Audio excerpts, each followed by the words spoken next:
I teach 3 levels of robotics.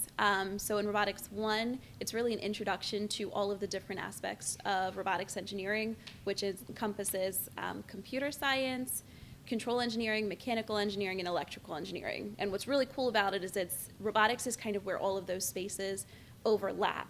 So we do really collaborative projects where students get to build robots, code the robots, design those robots, and then use the engineering design process.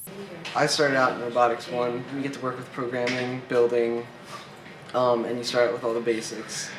But then it builds you up to Robotics 2, which you actually get to work in the competitions and with the robots and stuff like that. So you're actually working hands-on with something like you feel like you can actually use. And to me that was like something that held meaning to me. I would like to major in the actual class, so seeing something like this in action was like pretty amazing to me.